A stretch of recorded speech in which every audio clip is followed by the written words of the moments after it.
네, 반갑습니다. 사실 뭐, 저는 리뷰 편을 찍을 생각까지는 없었는데, 음, 제가 약속을 하나 있었죠. 그래서 우루과이전 승리하게 되면 기분 좋게 리뷰를 한번 준비해보겠다 했는데, 물론 우리가 승리하지는 못했지만, 너무나도 잘 싸워줬고, 오히려 비긴 게 아쉬울 정도로 너무 잘했기 때문에, 기분 좋게 한번 리뷰를 준비해 봤습니다.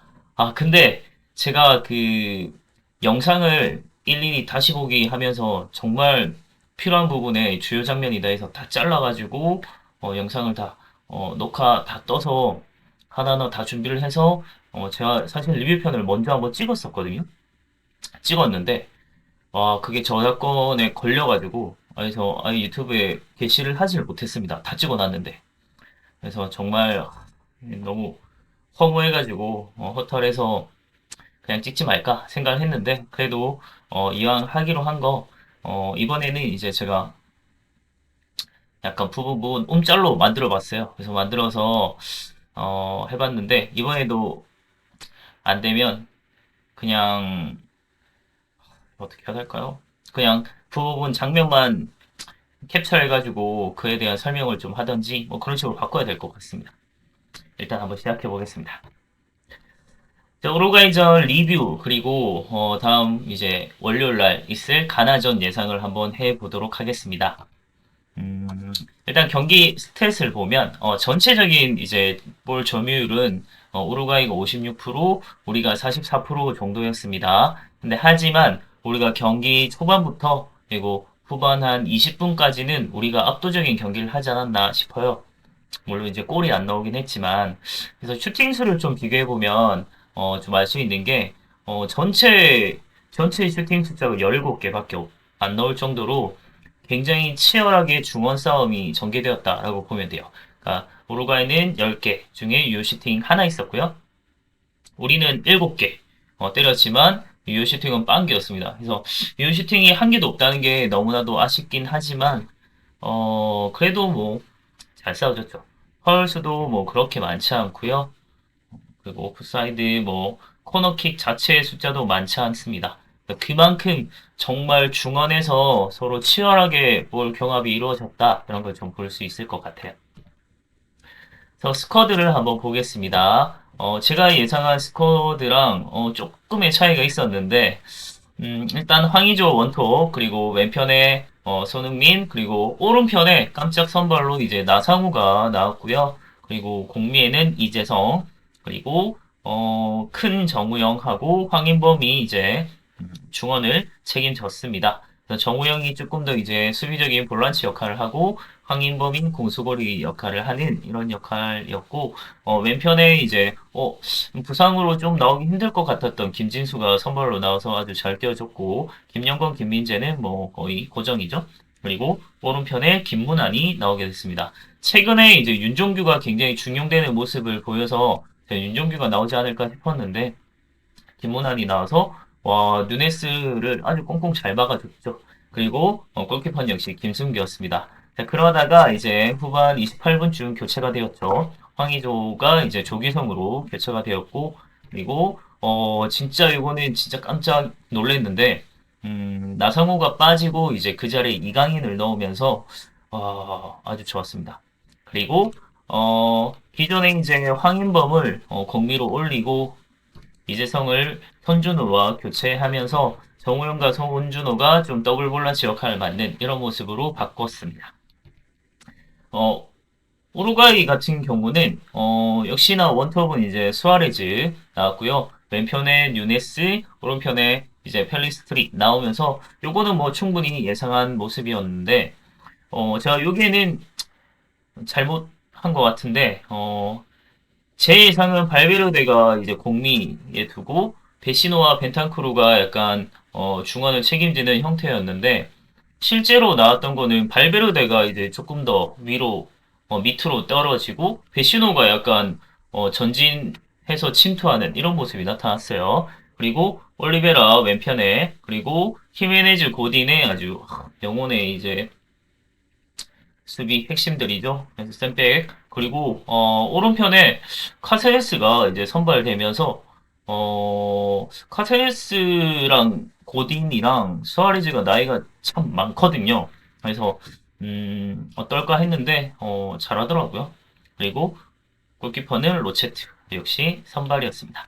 그러다가 수아레즈가 카바니로 교체가 되었고 펠리스트리가 바렐라로 바뀌게 됐고 베시노가 빠지고 이제 델라크루즈로 바뀌면서 발베르데를 아래쪽으로 수비로 내리는 모습이 나타났습니다. 그래서 델라크루즈와 이제 벤탄쿠르가 전진을 하고 발베르데가 밑에서 이제 어, 패스를 뿌려주는 이런 역할을 맡았죠. 그리고 여기 표시는 안 했지만 올리베르가 비냐로 바뀌면서 조금 더 공격적인 윙백으로 풀백으로 운영이 되었습니다.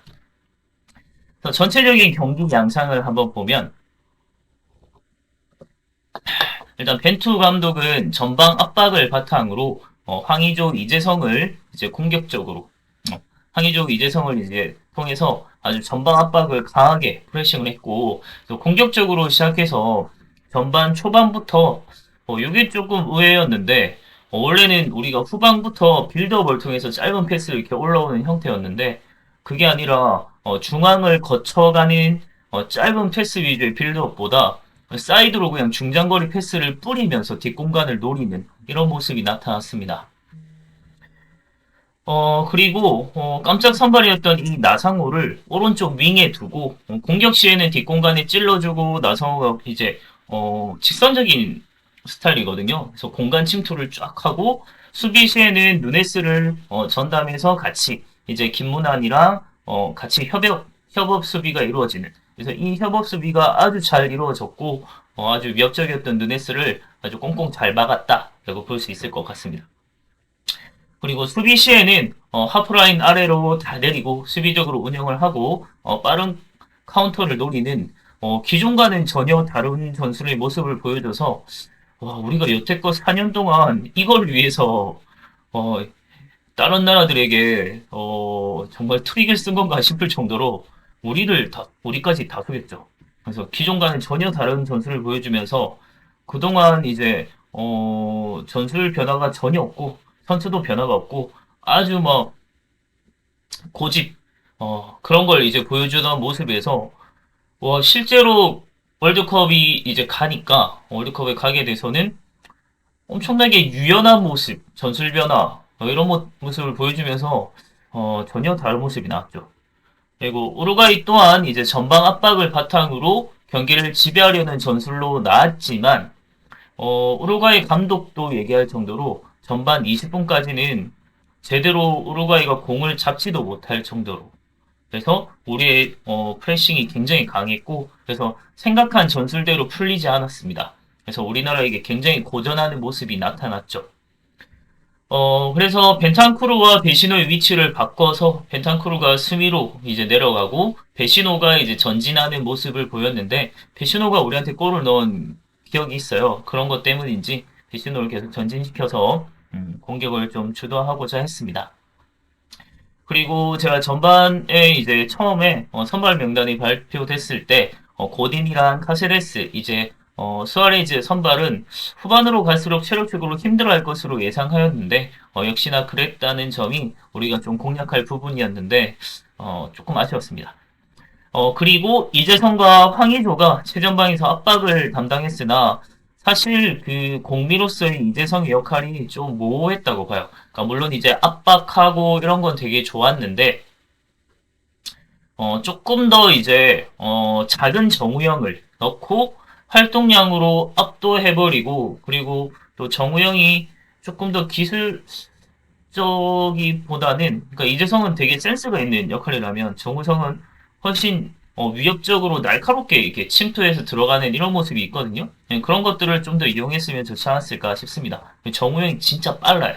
엄청나게 빨라서 그런 스피드를 이용해서 뒷공간을 공략을 했으면 더 좋지 않았을까 이런 생각이 듭니다. 그리고 황희준의 폼이 역시나 좋지 않았습니다. 그러니까 소속팀에서, 그러니까 올림피아코스에서 너무나도 부진했고, 그래서 이제 아예 이제는 명단에서 제외됐죠. 그래서 선발에도 안 나오고, 그리고 이제 교체 명단에도 아예 보이지 않아요. 황희조의 이름이 보이지 않는데, 그래서 너무나도 이제 부진해서 떨어진 폼, 그리고 기존에 폼이 좋을 때도 황의조 자체의 이제 부족한 스피드 이런 부분이 역시나 이제 세계적인 레벨에서는 좀 역부족이었다 이런 생각이 들고 그리고 참 결정적인 그 슈팅 미스.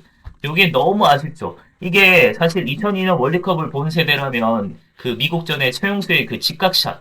그래서 완전히 날려버린, 나로우 슛 있었거든요. 그런 걸 떠올릴 정도로, 정말 아쉬웠습니다. 결정적인 찬스였는데, 그걸 놓친 게 너무 아쉬웠고, 사실 황의조 자체의 슈팅 정확성은 꽤나 좋은 편이에요. 근데 황의조의 최대 전 단점이라고 생각하는 게 피파로 치면 게이지를 너무 채워서 때려요.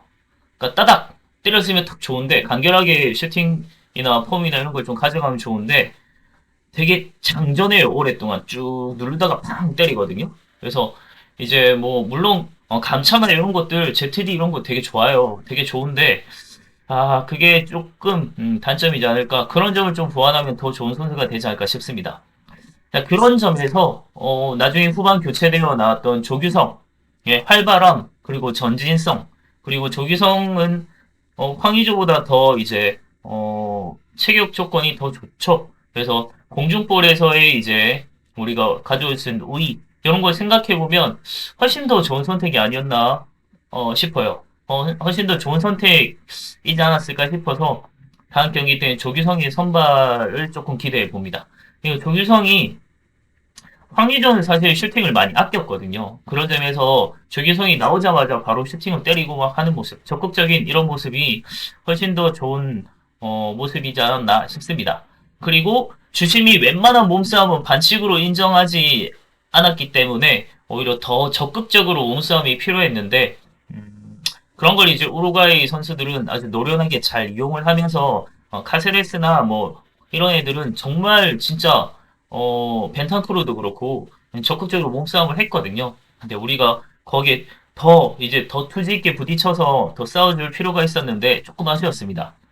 그리고 전반 초반부터 후반 초반까지 대한민국이 주도한 축구를 하면서 이런 점은 사실 우리가 월드컵에서 절대 강자가 아니잖아요. 그래서 사실은 약자의 입장에서 도전하는 입장인데 우리가 우루과이라고 하는 이 강팀을 오히려 강팀처럼 보이지 않을 정도로 우리가 주도하는 축구를 했다는 점은 정말 우리 월드컵 역사에서 엄청난 중요한 한 페이지이지 않을까 싶을 정도로 정말 잘했습니다.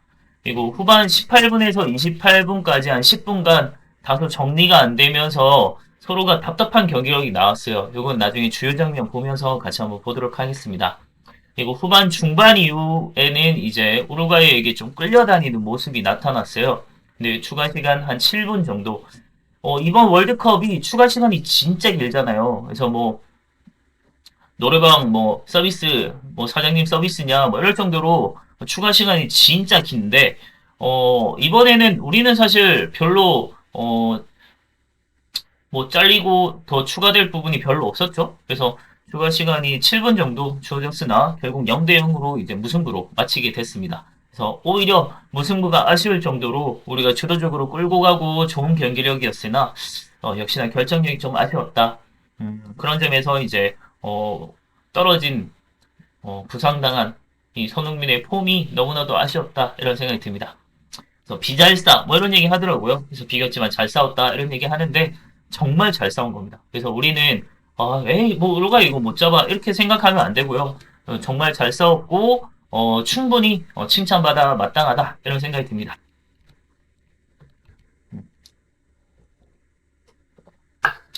네, 이제 주요 장면을 같이 보면서 얘기 한번 해보려고 합니다. 그래서 전반, 초반 이제 사이드로 뿌려주는 중장거리 패스가 많이 나왔어요. 그러니까 요거는 뭐 김민재부터 김영건 그리고 김승규까지도 이렇게 기회가 되면 그냥 중장거리 패스를 사이드로 막 뿌려줘서 전진했던 이제 풀백들이 잡거나 아니면 뭐 윙어들이 좀 잡게 되면서 경기를 풀어가는 이런 모습이 많이 나왔고 요런 점이 우루과이한테 우리가 위협적인 모습을 계속 보여주면서 우리가 주도하는 데 중요한 역할을 한 것 같습니다. 날려버렸죠. 그러면서 마무리가 됐습니다. 자, 그리고 이제 뒤이어서 이제 가나전 예상을 한번 해보면 제가 포르투갈 가나전을 우리 경기 끝나고 나서 바로 이제 이어서 봤거든요. 새벽에 제가 보면서 좀 들었던 걸 한번 보면, 가나는 확실히 상대팀 역습 시에 수비 대처 능력이 엉성하다는 약점이 확연히 드러났습니다. 그러니까 가나가 아무래도 포르투갈이랑 이제 경기를 하다 보니까 5백을 놨거든요. 5백을 놓으면서 이제 굉장히 수비적인 모습이 나타났는데, 음, 그러니까 수비를 많이 세웠음에도 상대팀 역습 시에 제가 요거 이제 가나 이제 우리 프리뷰 할 때도 얘기했었는데 뒷공간 노출이 굉장히 많아요. 그러니까 역습 시에 요걸 따라가지 못하는 경우가 굉장히 많고, 그러니까 오프사이드 라인도 되게 엉성해요. 이제 그런 부분을 우리가 엄청나게 공략을 한다면 괜찮을 것 같고, 음, 물론 이제 우리랑 경기할 때는 아마 5백이 아니라 포백을 놓고 우리랑 아주 엄청나게 맞부딪히는 전략을 쓸 겁니다. 그래서 그런 점을 어쨌든 포백이든 파이브백이든 역습시의 수비 대처 능력이 엉성한 점을 이용을 해서 우리가 우루과이전에서 보여줬던 것처럼 중장거리 패스를 빠르게 뒷공간에 정확하게 찔러 넣을 수 있으면 충분히 공략할 수 있겠다 이런 생각이 들었고, 하지만 이제 포르투갈 가나전이 3대2로 결국 이제 포르투갈이 난타전 끝에 이기긴 했지만 가나에서 이 쿠두스의 활동량이랑 탈압박 그리고 공격력은 정말 상상 이상이었습니다. 그러니까 올 시즌에 이제 아약스에서 이제 쿠두스가 거의 이제 전방의 원톱처럼 나오게 되면서 음, 정말 엄청난 공격력을 보여주고 있는데 그것보다 더 상상 이상으로 정말 잘한다 느껴졌던 것 같아요. 그래서 쿠두스가 우리가 쿠두스를 얼마나 잘 막아내느냐가 굉장히 관건일 것 같고, 생각보다 이냐키 윌리엄스는 쿠두스, 그러니까 세컨드 스트라이커 이제 쿠두스를 좀 이제 도와주는 역할을 많이 하더라고요. 그래서 뭐 처음에 이제 너무 이제 우리가 이름값 때문에 이냐키 윌리엄스에게 너무나도 집중이 되어 있으면 쿠두스에게 우리가 오히려 맞을 수 있겠다 그런 생각이 좀 들었고, 그리고 가나는 분명히 정우영을 공략할 겁니다.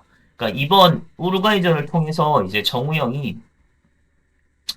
폭배기에서 빌드업의 시작점인 점을 충분히 인지했을 겁니다. 뭐 이거는 우루과이전을 통해서뿐만이 아니고 지난 4년간 동안 이제 쭉 봐오면서 이제 우리를 분석을 했다면 정우영이 이제 빌드업의 시작점이다, 후방 빌드업의 시작점인 거는 충분히 인지했을 겁니다.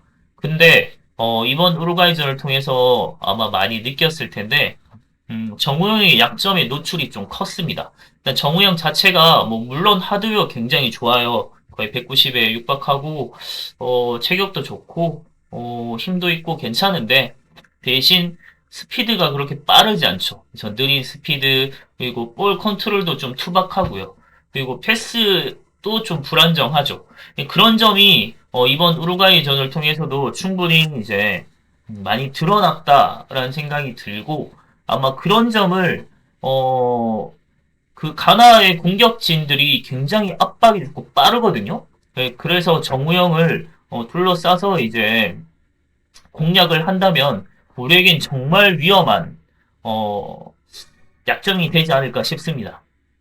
그래서 가나는 그리고 공격진의 이제 빠른 스피드 그리고 뛰어난 개인기를 갖고 있기에 아주 어려운 경기가 될 것 같습니다. 우리가 대체로 이런 공격진을 갖고 있는 나라들에게 좀 되게 어려워했어요. 우리가 멕시코나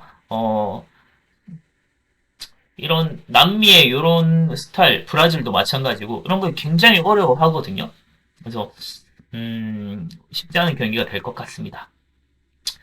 또 정신적인 부분에서 보면 가나가 이제 포르투갈에 지면서 이제 우리와의 경기에서는 정말 최선을 다해서 1승을 가져가려고 할 겁니다.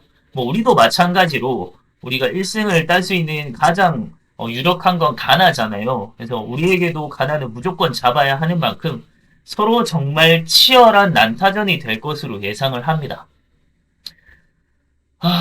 그래서 쉽지 않은 경기가 될 것 같고, 오히려 아주 다이나믹하게 재밌는 경기가 될 것 같아요.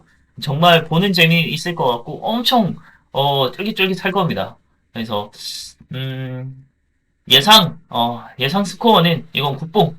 국뽕으로 아주 시원한 경기를 기대하면서 우리가 3, 그리고 가나 1로, 3대1로 우리가 승리를 하지 않을까라고 한번 예상을 한번 해보는데 쉽지 않을 것 같아요. 쉽지 않겠지만 월드컵에서 우리가 3골 이상 넣은 경우가 잘 한 번도 없는 것 같은데 그래서 아주 시원하게 한번 이겨줬으면 하는 생각이 듭니다. 최근에 이번 월드컵에서 아시아가 초반에는 막 카타르나 이런 애들이 막 무너지면서 이란도 그렇고 그래서 좀 어렵나 싶었는데 최근에 뭐 일본도 그렇고 다 잘하고 있잖아요. 호주도 그렇고 그래서 잘하고 있으면서 우리도 가나 잡고 더 선전하기를 바랍니다. 감사합니다.